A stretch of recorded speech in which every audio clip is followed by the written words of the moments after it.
संत तुकाराम हे महाराष्ट्रातील एक महान संत कवी होते. त्यांचा स्वभाव खूप शांत आणि क्षमाशील होता. त्याचं एक उदाहरण श्री तात्याजी महिपती यांच्या भक्तिविजय या ग्रंथात आढळतं. संत तुकाराम एकदा एका शेताजवळून जात होते. शेतकरी शेतात काम करत होता. तो तुकारामांना ओळखत होता. त्यांना आदरानं शेतात तुकारामांना बोलावलं. त्यांना ऊसाचा रस प्यायला दिला.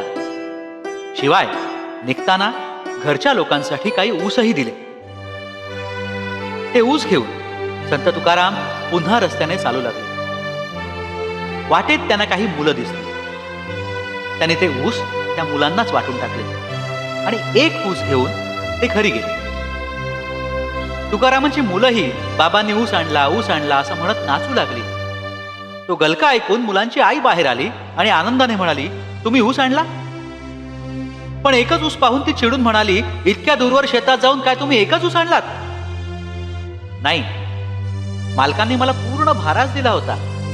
पण रस्त्यात भेटलेल्या प्रत्येक मुलाला एक एक ऊस दिला आणि उरलेला घरी आणला.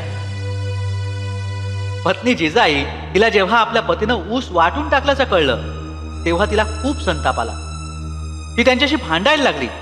ते मात्र शांत होते. शेवटी रागाच्या भरात जिजाईने तो ऊस संत तुकारामांच्या पाठीवर फेकून मारला. त्याचे 3 समसमान तुकडे झाले. तरीही ते रागावले नाहीत. उलट म्हणाले, बरं झालं तू या ऊसाचे 3 समसमान वाटे केले. ते आता एक वाटा तुला आणि बाकीचे मुलांना. त्यांचा हा शांतपणा पाहून जिजाबाई शांत झाली. आपल्या पतीशी भांडण केल्याचा तिला पश्चात्ताप झाला. तिने तुकारामांची क्षमा मागितली. संत तुकाराम हे सहिष्णुतेची मूर्तीच होते.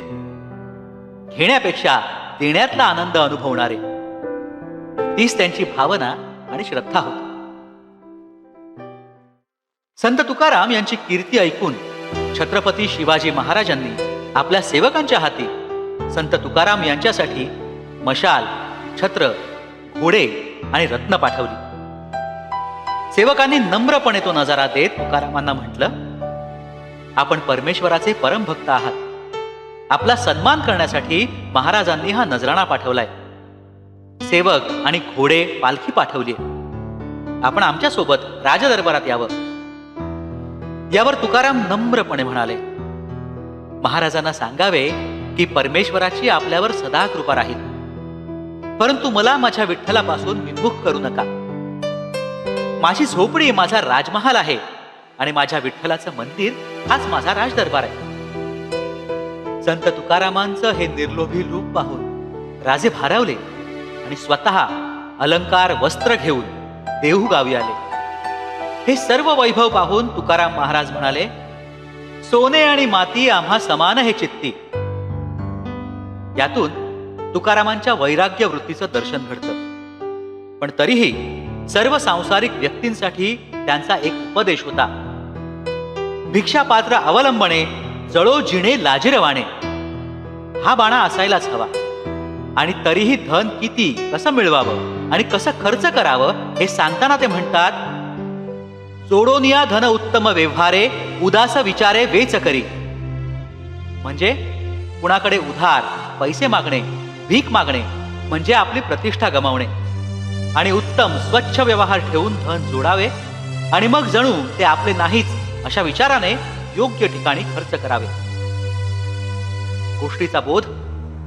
प्रतिकूल परिस्थितीतही मन आणि मस्तक शांत ठेवून काम केलं पाहिजे.